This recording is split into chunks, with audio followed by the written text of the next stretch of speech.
Dive into a world where the immense power and intelligence of orcas clash with the controlled environment of marine parks. We present the harrowing stories of individuals whose lives have been irrevocably intertwined with these majestic creatures, experiencing moments of both breathtaking beauty and unspeakable tragedy. From the devastating events surrounding Dawn Brancheau to the shocking fate of Alexis Martinez, prepare to confront the uncomfortable truths hidden beneath the shimmering surface of ocean entertainment. The story of Dawn Brancheau began with a childhood fascination. At just 10 years old, a visit to SeaWorld ignited a passion that would define her life. But that dream culminated in a horrific reality when she was pulled into the depths of Tilikum's tank. A brutal end she could never have imagined. The sheer force of the 22-foot orca was overwhelming, her body subjected to a savage assault, bones broken and flesh torn apart. Even after life had left her, Tilikum refused to release his grip. Dawn was not Tilikum's first victim, a fact that adds a chilling layer to this already tragic narrative. This is the story of Dawn Brancheau, the SeaWorld trainer whose death reverberated around the globe and forever changed the way we view these parks. At SeaWorld Orlando, Dawn Brancheau was more than just an employee. She was a celebrated figure, a symbol of the park's allure, and a headlining performer alongside the marine animals she so admired. Her captivating enthusiasm and genuine connection with the orcas drew massive crowds, making her shamu shows with Tilikum a world-renowned attraction.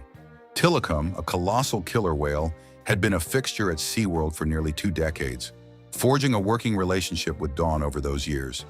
Yet despite the apparent trust and understanding, the inherent dangers remained, culminating in an event that shook the very foundation of the park. Growing up in Cedar Lake, Indiana, Dawn's destiny was seemingly sealed during that fateful family trip to Orlando. Witnessing the shamu show sparked an immediate and intense connection. Her mother, Marion Levert, recalls it as a lifelong ambition, a path Dawn pursued with unwavering dedication. Beyond her passion for orcas, Dawn possessed a deep affection for all animals. A degree in psychology and animal behavior from the University of South Carolina led to volunteer work at an animal shelter. Her home was a sanctuary for a diverse array of creatures, demonstrating a profound commitment to animal welfare.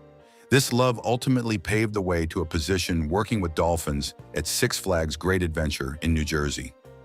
In 1994, she achieved her ultimate aspiration, joining the SeaWorld team in Orlando. Dawn quickly rose through the ranks, becoming a leading presence in the park's most iconic shows. To cope with the physical demands of interacting with killer whales, Dawn maintained a strict fitness routine, participating in marathons, cycling competitions, and regular weightlifting sessions. Dawn's leadership and talent propelled her to the forefront of the shamu shows, where she injected new energy and excitement into the performances. Her image became synonymous with SeaWorld, gracing billboards across the city, a testament to her star power. From the debut of the first shamu, orcas had become inextricably linked to SeaWorld, representing the pinnacle of animal-based entertainment. Tilikum's arrival at SeaWorld Orlando in 1992 marked the beginning of a challenging chapter.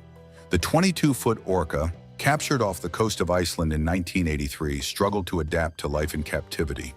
His years at Sealand were marked by conflict and aggression, often resulting in injuries inflicted by other whales.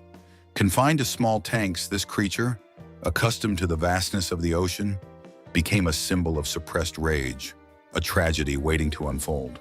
At SeaWorld, Tilikum's existence remained difficult. Viewed as an outsider by other whales, he was often subjected to bullying and physical harm. However, despite these challenges, a connection formed between Tilikum and Dawn. Senior trainer John Hargrove observed a unique bond, suggesting a level of affection and mutual respect between them. On February 24, 2010, during a Dining with Shamu show, tragedy struck. As Dawn lay on her stomach at the edge of the tank, engaging in a nose-to-nose routine with Tilikum, her ponytail floated in the water, brushing against the orca's face. Whether this was the catalyst or if other factors were at play remains a mystery. Tilikum's history was marred by violence, having claimed the lives of 2 individuals prior to the incident with Dawn. The first victim was Kelty Byrne, a young, inexperienced trainer in 1991. Then, in 1999, 27-year-old Daniel Dukes suffered a horrific death, his body severely mutilated. The events that unfolded at SeaWorld were witnessed by horrified tourists. Tilikum's actions were brutal, dragging Dawn into the depths of the tank, preventing her from reaching the surface for air. The whale's immense power was on full display as he violently shook Dawn's body, grabbing and thrashing her with terrifying force. One witness described the horrifying scene of Tilikum ramming Dawn with his snout, inflicting devastating injuries. Even as Dawn lost consciousness, Tilikum continued his assault, refusing to relinquish his hold. Tourists watched in horror as Tilikum dismembered Dawn, tearing off her arm and consuming it. The scene was more terrifying than any fictional horror movie, a real-life nightmare unfolding before their eyes. Attempts by the crew to intervene were futile. Dawn's injuries were catastrophic, including a severed spinal cord. Paramedics arrived, but there was nothing they could do. It took 30 minutes to isolate Tilikum in a medical pool, allowing trainers to finally retrieve Dawn's body. The aftermath revealed the extent of the damage, a scene too gruesome to fully comprehend. The exact trigger for Tilikum's rage remains a subject of debate. Some theories centered on Dawn's ponytail, while others pointed to the orca's frustration with captivity, as highlighted in the documentary Blackfish. Ultimately, the most plausible explanation is that years of confinement, abuse, and psychological trauma led to a breaking point for Tilikum. The question remains, should animals of this size and complexity ever be subjected to captivity for human entertainment? Dawn Brancheau's tragic death serves as a haunting reminder of the potential consequences. The story of Alexis Martinez adds another layer of complexity to this narrative. During a training session, Alexis was pulled underwater by the orca Cato, a terrifying experience that marked his final moments. A seemingly routine session turned deadly in an instant. In the lead-up to the Christmas Eve show, Alexis had expressed concerns about the whale's behavior, hinting at a growing unease within the park. These concerns proved tragically prophetic on that fateful day. Alexis Martinez, a native of Spain, had nurtured a passion for animals since childhood. His dream came true when he joined the Loro Parque team in the Canary Islands, where he trained orcas transferred from SeaWorld. Alexis quickly gained experience and became a skilled trainer, admired by both colleagues and audiences. As he developed a closer relationship with the orcas, he began to recognize signs of distress and unhappiness. Cato, a 6,600-pound orca born in captivity, had spent his entire life in controlled environments, first at SeaWorld and later at Loro Parque. On December 24, 2009, Alexis entered the tank with Cato, hoping for a smooth training session. Initially, everything seemed normal, but Cato soon began to exhibit strange behavior, disobeying commands and refusing cues. Without warning, Cato transformed, displaying an aggression that proved fatal. Alexis was dragged underwater, unable to escape the orca's power. Despite the frantic efforts of other staff members, the attack was swift and decisive.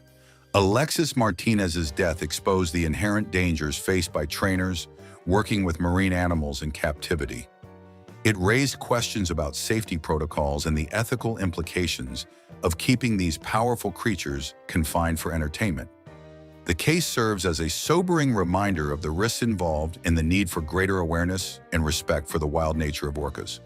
The stories of Dawn Brancheau and Alexis Martinez highlight the complex and often perilous relationship between humans and orcas in captivity. These events force us to confront uncomfortable questions about the ethics of marine parks and the treatment of these intelligent and powerful animals. What do you believe is the appropriate balance between entertainment and animal welfare?